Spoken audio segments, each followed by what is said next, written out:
As bênçãos. Senhor nosso Pai, nós agradecemos ao Senhor pela graça do Senhor Jesus Cristo.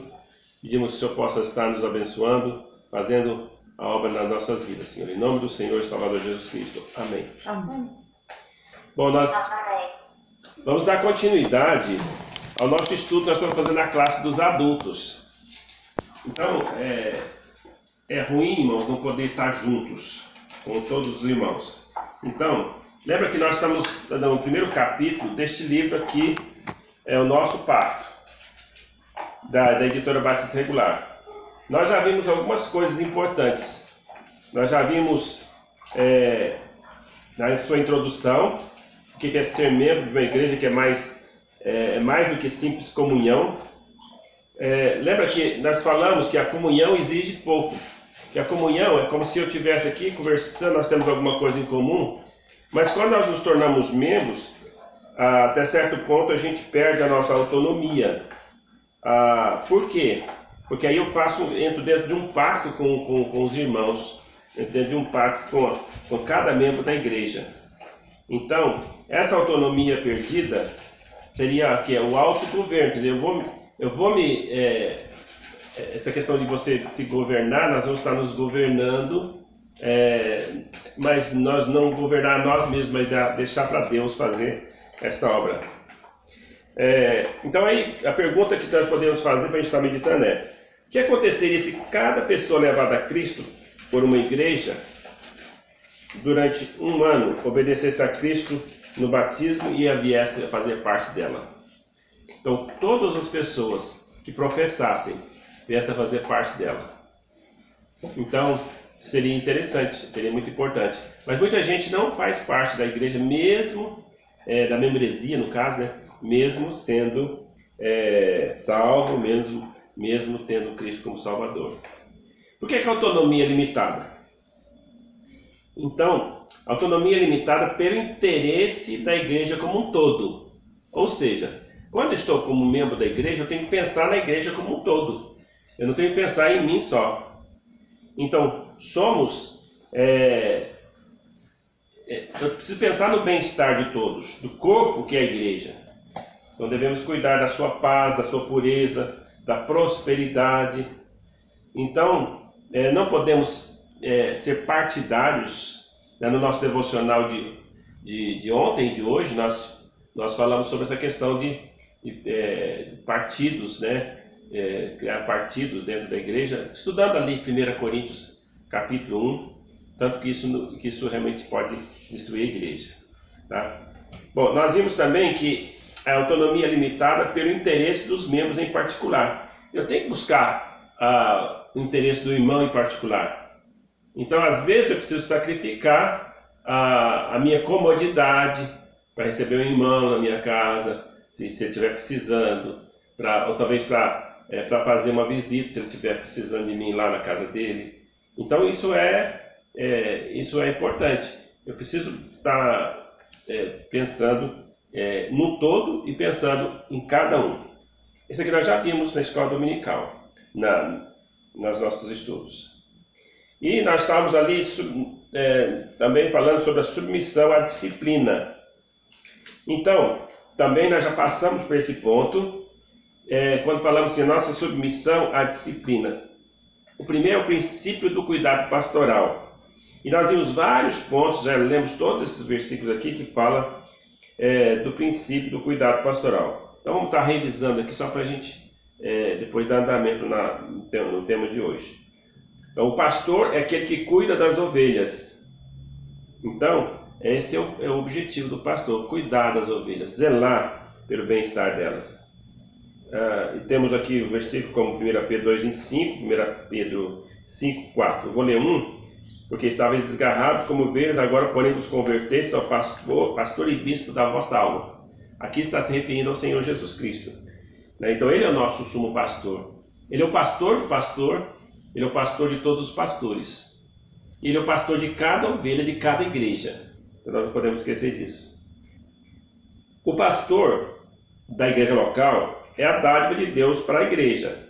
Diz assim: e ele mesmo concedeu uns para apóstolos, outros para profetas, outros para evangelistas, outros para pastores e mestres. Efésios 4:11. E ainda aqui eu vou pedir para a Raquel ler Jeremias 3:15. Pode ler aqui na revistinha.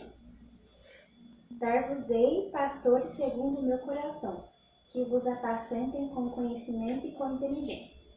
Então aqui Deus prometeu dar pastores segundo o seu coração para apacentar com conhecimento e inteligência. Outra coisa, o pastor não é um ditador, mas um supervisor do rebanho para alimentá-lo e dar-lhe exemplo. Então, às vezes acontece que alguma igreja tem um pastor que acha que ele se age como um ditador. Isso está errado, não pode ser assim. Outra coisa, e aí a resposta disso aqui está em 1 Timóteo 3:1-7. O pastor, em um sentido, governa o rebanho. Sua liderança espiritual deveria ser seguida. Então, até certo sentido, ele tem a função de governar, de liderar, no sentido de liderança. Então diz assim a palavra de Deus em Hebreus 13:7.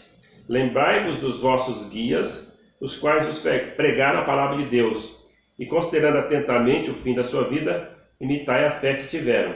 Hebreus 13:7. Também diz a palavra em Timóteo 5:17, 1 Timóteo, obedecei vossos guias, sede submissos para com eles, pois velam por vossa alma, como quem tem de prestar conta. Então esse versículo também é importante. Outro, pastor deve ser conhecido pelos membros e estimado. 1 Tessalonicenses 5:12-13. Então, eu não vou ler não, porque nós já passamos por isso na igreja. O pastor pode ser obrigado a repreender abertamente. Não repreendas ao homem idoso, antes exorta como pai, aos moços como irmãos. Quanto aos que vivem em pecado, repreende-os na presença de todos, para que também os demais temam. Eu li duas passagens, que é 1 Timóteo 5:1 e 1 Timóteo 5:20. Então a gente tem que ter respeito para com os mais idosos, mas aqueles que estão em pecado abertamente, e não estão abandonando, tem que ser repreendido abertamente. E não devemos dar ouvido a falatório a respeito do pastor. 1 Timóteo 5:19. Não aceite denúncia contra o presbítero, senão exclusivamente sobre o depoimento de 2 ou 3 testemunhas.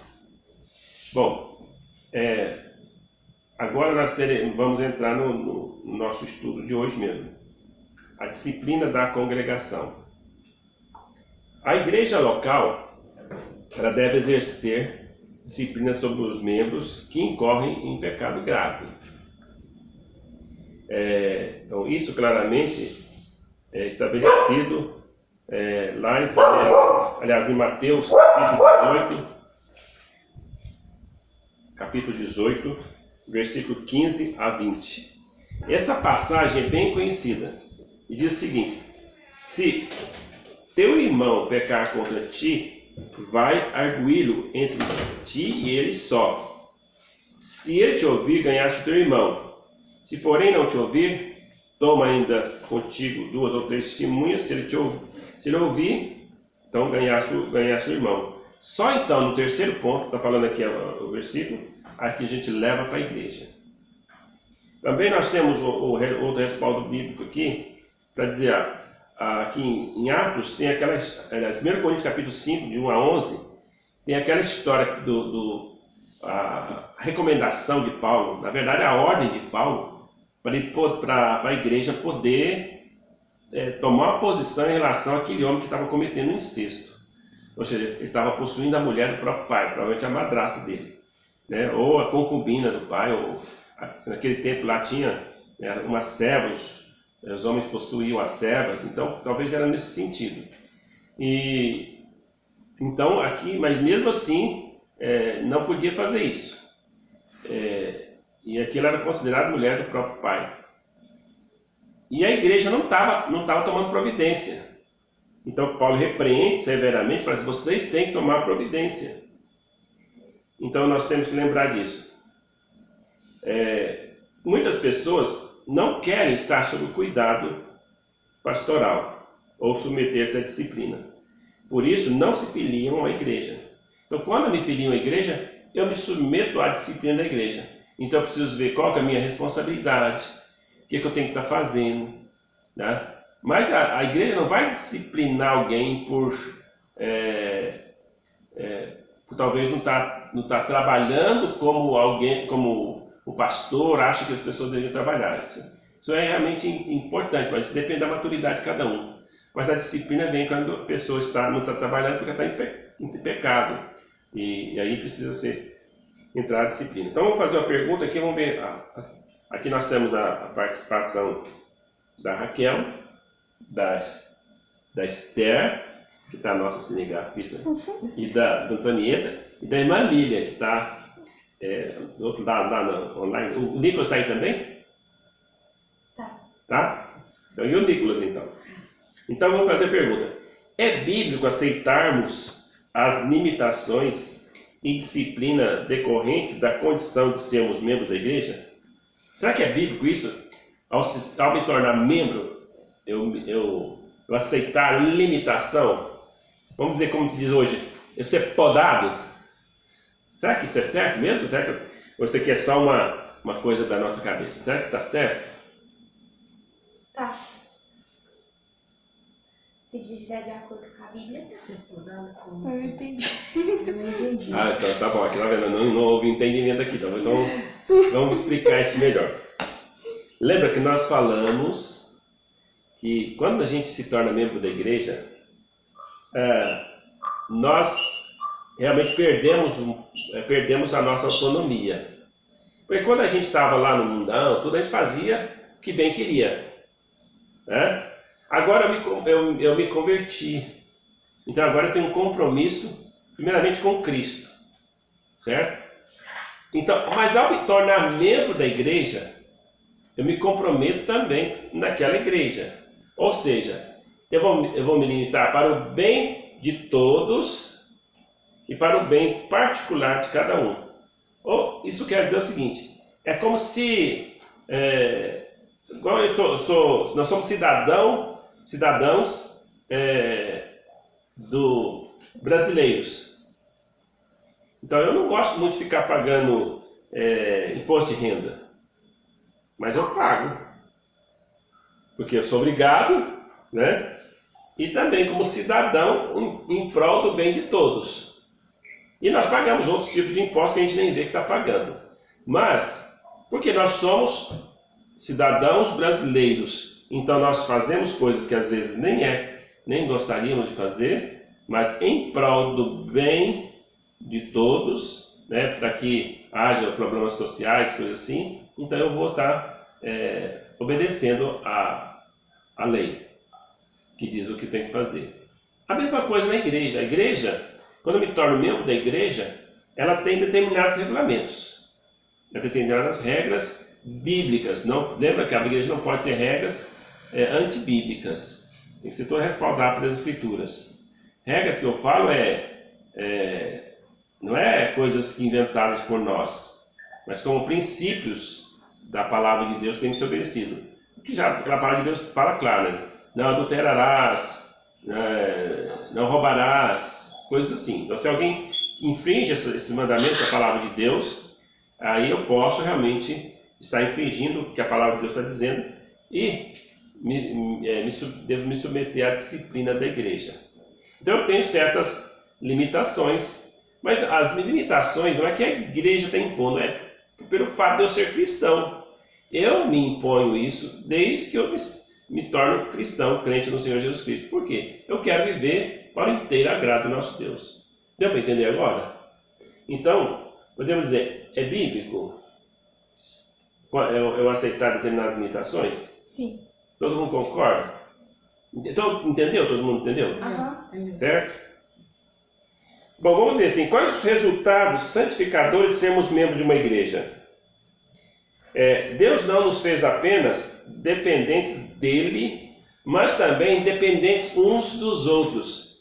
Irmãos, eu particularmente, eu creio que os irmãos também, eu estou sentindo muita falta de estar junto com os irmãos. Mas muita falta, é muito ruim. Hoje é dia do Senhor, é muito ruim não estar com a igreja toda. Porque a gente necessita de uns dos outros.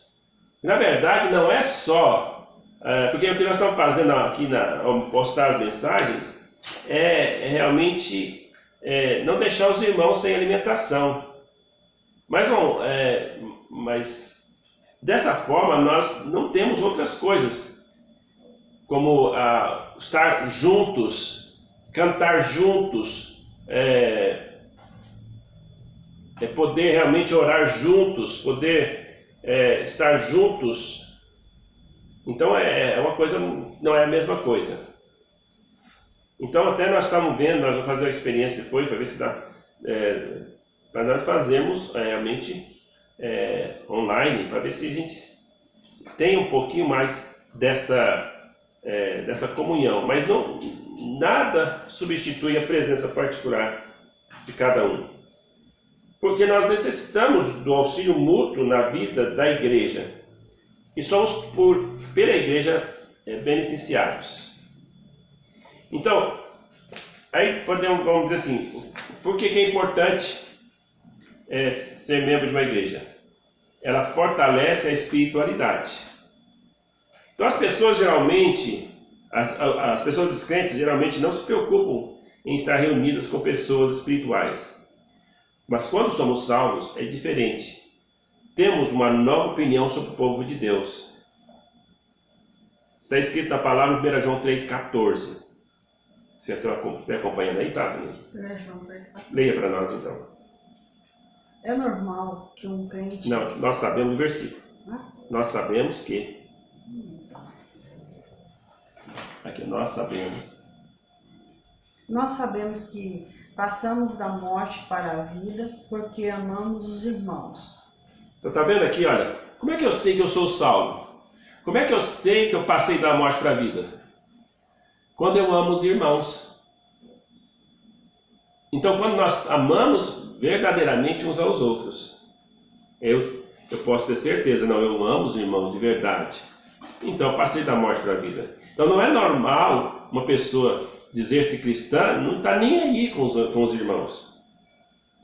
Então, para o crente é normal. Aquele que nasceu de novo deve desejar ser batizado e fazer parte da igreja local. Fortalecemos-nos e santificamos-nos mutuamente quando adoramos e servimos a Deus juntos. Nós nos fortalecemos juntos. 1 Tessalonicenses 4,18. Agora a Raquel vai ler. Consolai-vos, pois, uns aos outros com essas palavras. Está vendo? Nós às vezes somos da igreja consolados uns pelos outros quando passamos por situações difíceis. Então aprendemos que devemos consolar, consolar significa estar ao lado do outro, estar ao lado e ter com o outro palavras, usar palavras de respeito. Então isso é muito importante. A palavra consolo vem da mesma raiz da palavra espírito, que nós temos, por isso que a palavra de Deus usa a tradução lá, referente ao Espírito Santo. Quando promete a vinda do Espírito Santo, o Senhor Jesus fala assim: eu vos darei um outro consolador. Então, consolador, a fim de que esteja para sempre convosco. Diz assim: o Espírito da verdade que o mundo não pode receber, porque não o vê nem o conhece, mas vós o conheceis, porque estará convosco. Então, Cristo promete um consolador, alguém que vai estar do nosso lado. E é esse papel que faz os irmãos com a gente. E nós fazemos com os irmãos. Estamos do lado um do outro, nos momentos alegres, nos momentos difíceis, estarmos ao lado um do outro. Isso, nada substitui uma coisa dessa. Então, nós precisamos estar do lado um do outro. Diz assim a palavra de Deus que Jesus Cristo é nosso advogado. Também essa palavra mesmo traduzida também, vem da mesma raiz da palavra consolador, advogado, né? Ou seja, que vai estar do meu lado, que vai estar me defendendo. Então, essa é a palavra de Deus. Então, advogado, a mão direita do Pai, porque Jesus Cristo ele é a nossa propiciação. Então ele está ao nosso lado, porque ele fez propiciação por nós. Quer dizer, mesmo que eu erre, que eu peque, que eu esteja errado, que eu estou arrasado porque eu fiz coisas erradas, o Senhor Jesus está do nosso lado como advogado dizendo, você se arrependeu? Então pode ficar tranquilo, eu morri por você. Eu fiz propiciação pelos seus pecados. Isso é um consolo. E muitas vezes Deus usa os irmãos para fazer isso com a gente. Ó, irmão, vamos para frente. Olha, fica firme. O irmão pisou na bola, mas agora para frente vamos ficar firme. Eu estou com o irmão, vamos estar orando, para que o irmão não tenha força, fortalece. É isso que nós vamos fazer, é isso que a igreja faz com a gente. Então as escrituras descrevem a igreja local como um lugar de nutrição para os jovens da fé, alimentando e instruindo os novos convertidos e também como lugar para fortalecer os fracos. E também animar cada vez mais aqueles que já estão fortes. Nela animamos uns aos outros e compreendemos melhor o amor de Cristo para com todos. Esther, leia para mim Efésios 3, 18 a 19. É no final. Efésios, capítulo 3, 18 e 19. A fim de poderdes compreender com todos os santos qual é a largura e o comprimento e a altura e a profundidade, e conhecer o amor de Cristo, que excede todo entendimento, para que sejais tomados de toda a plenitude de Deus. Então, para compreender, então nós vamos estar compreendendo melhor o que Deus faz com a igreja, o que Deus providenciou para a igreja, nós compreendemos o que é o amor. É pela igreja que nós podemos compreender isso. Se a gente ler Efésios, lá fala as multiformes sabedoria de Deus, graça de Deus que Ele fez com a igreja. A igreja, diz a palavra de Deus, que os anjos, às vezes eles ficam olhando para a igreja e aprendendo como que Deus, a respeito do amor de Deus, da graça de Deus, enfim, Deus faz isso. Então nós aprendemos também, irmãos, até com sofrimento, quando a igreja apoia uma outra. Eu quero até recomendar aqui um livro da Elizabeth, da editora Fiel, que fala sobre sofrimento, porque ele ajuda nós compreendermos melhor, porque às vezes Deus tem para nós um tipo de sofrimento, ou algum sofrimento que vem na vida. Então ali nós podemos ter essa compreensão ali. Elizabeth Elliot é o nome da autora.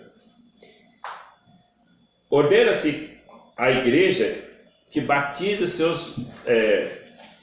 batize e ensine durante toda a vida. Porque olha, lá em Mateus fala isso. A Raquel vai ler. Mateus 28, 19 e 20.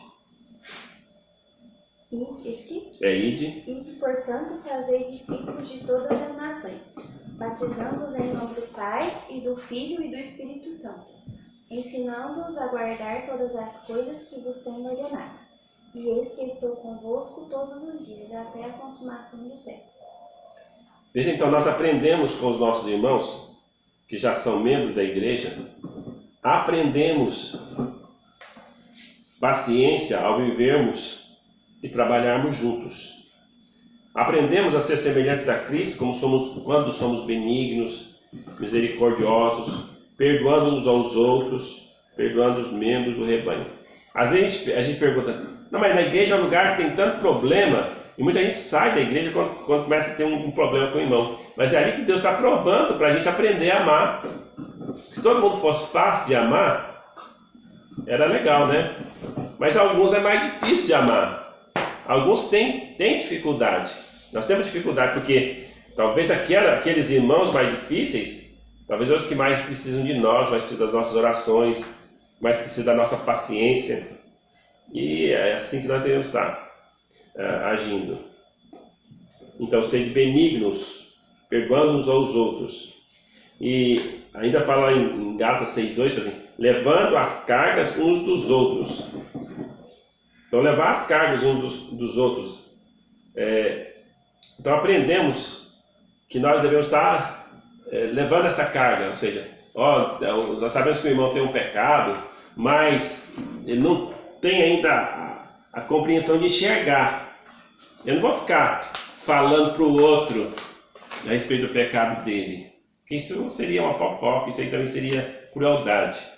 Eu vou estar orando, pedindo a Deus, abre o entendimento, convence do pecado. Porque se aquela pessoa for crente, Deus está trabalhando na vida dela. Deus vai falar com ela um dia. Tá? Então, gente, eu tenho 40 anos de convertidos.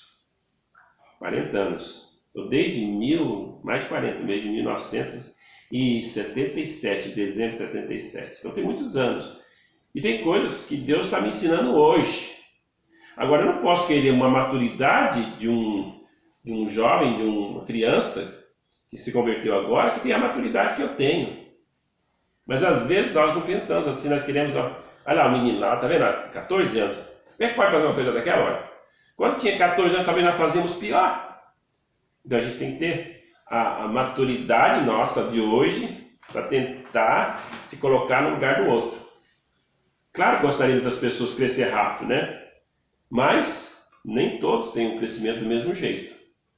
Então a gente, na igreja, vai aprendendo a amar uns aos outros dessa forma. Em Filipenses 2:5-8, diz assim, tende em vós o mesmo sentimento que houve também em Cristo Jesus. Pois ele, subsistindo em forma de Deus, não julgou como usurpação ser igual a Deus. Antes a si mesmo se esvaziou, assumindo a forma de servo, tornando-se semelhante aos homens, e conhecido em figura humana, a si mesmo se humilhou, tornando-se obediente até a morte de cruz. Esse é o que Jesus Cristo fez, para que nós pudéssemos nos tornar membros do seu corpo. Ele é Deus. Então ele estava lá em cima, ele se fez homem, fez semelhante a nós. E como homem, ele ainda submeteu ainda a uma coisa mais humilhante, foi a morte de cruz. É o pior tipo de morte. Veja, então nós temos o exemplo de Cristo de amar. Nós temos o exemplo de Cristo de como devemos amar uns aos outros.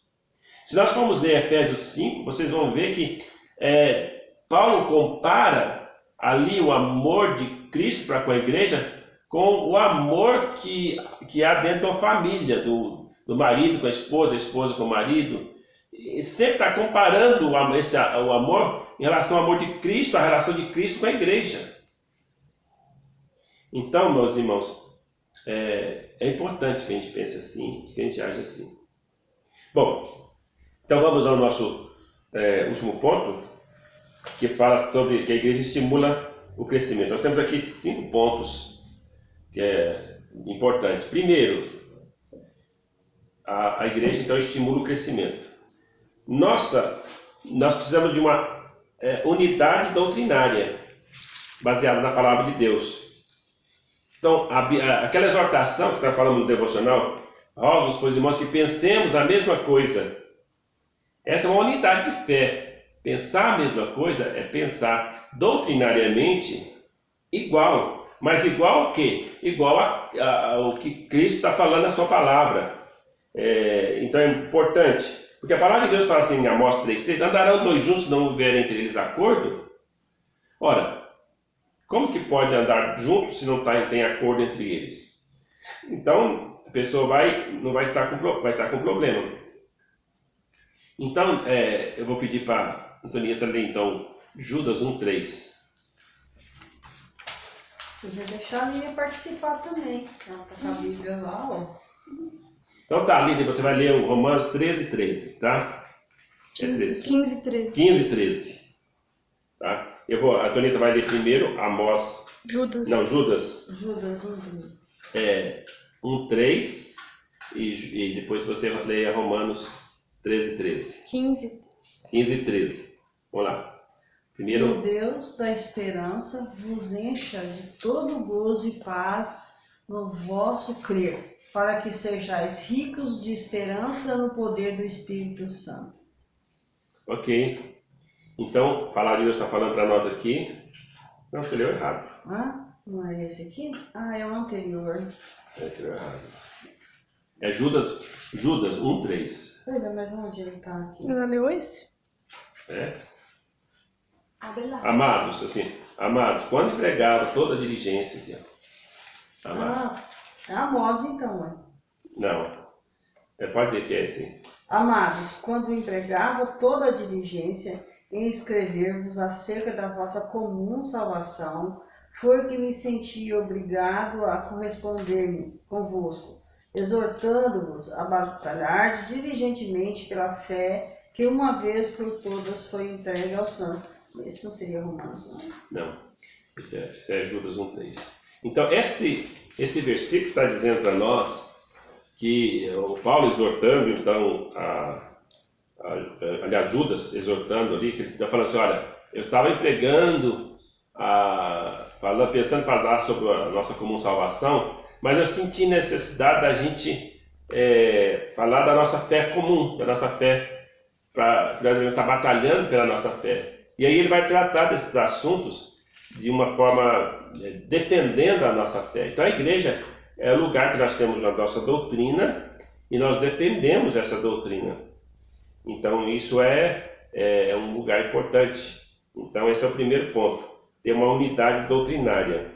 Tem ainda Romanos 15:13.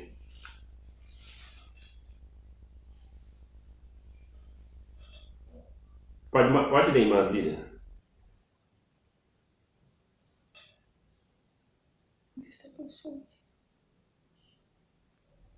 15:13.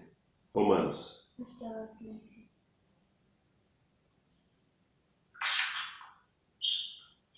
Que Deus que nos dá essa esperança encha vocês de alegria e de paz, por meio da fé que vos tem nele, a fim de que a esperança de vocês aumente pelo amor do Espírito Santo.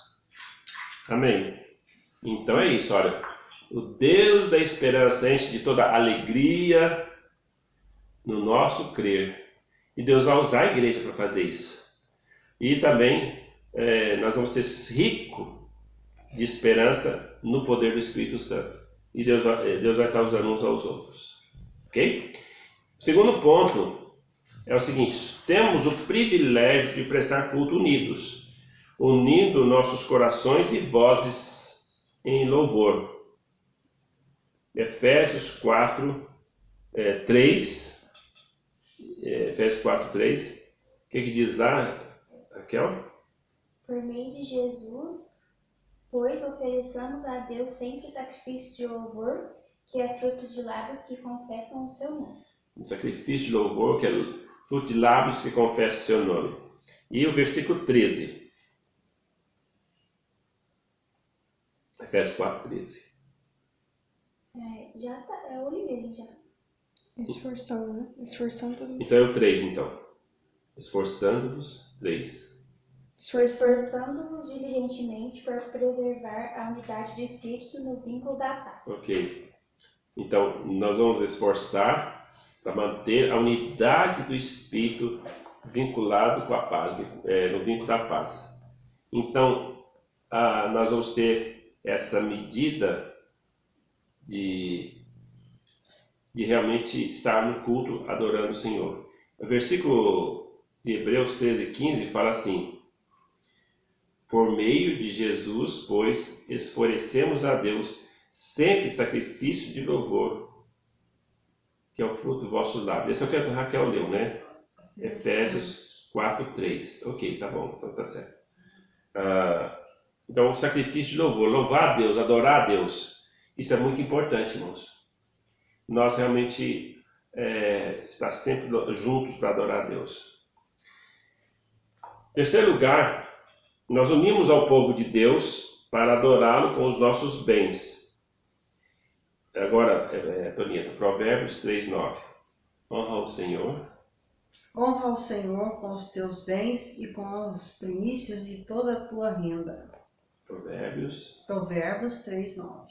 Olha, honrar o Senhor com os nossos bens e as primícias da renda. As primícias é o primeiro que eu vou tirar primeiro, né? Então é uma forma de culto também. E como é que eu vou estar contribuindo agora que nós estamos juntos? Difícil, não é? Nós vamos trazer os nossos dias, depois estamos em gasofilaço, mas nós não estamos reunindo, né? O irmão Francisco até passou o número da conta, tudo. Mas, ei, mas estamos tendo que ir no banco. É muito mais complicado, muito mais difícil, né? Então, não é fácil. Então, estarmos unidos, porque é um culto também. Ofereço meus bens, ofereço isso aqui, ó. Deus me deu, Deus me abençoou, também vou abençoar outras pessoas com meus dízimos e ofertas. Em quarto lugar, nos unimos a uma igreja para sermos equipados pela liderança para fazer a obra de Deus e ganhar almas para Cristo. E aí a passagem é Efésios 4, que diz o seguinte: e ele mesmo concedeu à igreja apóstolos, profetas, pastores, diz aqui, com vistas ao aperfeiçoamento dos santos. Então, a palavra aperfeiçoamento significa para a equiparação dos santos para o desempenho do seu serviço. Então, na igreja nós temos as lideranças que vai nos preparar para nós fazermos a obra, fazermos o serviço de Deus. Então, nós vamos ser discipulados na igreja. É claro que existe uma forma de discipulado também, que é feita em casa. Mas todos os cultos que eu tenho é uma forma de eu estar sendo discipulado, estar aprendendo de como fazer as coisas. Isso é importante. Em último lugar, e finalmente, não menos importante, nos reunimos na casa de Deus para juntos obedecermos ao mandamento do Senhor, da ceia do Senhor. Reunimos à mesa do Senhor e participamos dos elementos da ceia que nos trazem a lembrança da morte do nosso Senhor Jesus Cristo e a segunda vinda, porque fala assim, nós vamos fazer lembrança dele até que ele volte. E nesse momento, irmãos, tem também a oportunidade de nós orarmos, de nós sondarmos nosso coração, perdoarmos uns aos outros se alguém nos ofendeu, confessarmos os nossos próprios pecados, para que então eu possa ser digno de participar da ceia. Então a ceia ali é a oportunidade de eu estar realmente sondando o meu coração, revigorando e participando, lembrando, fazendo lembrança do que o Senhor Jesus Cristo fez por mim. Eu não posso esquecer do que Cristo fez por mim.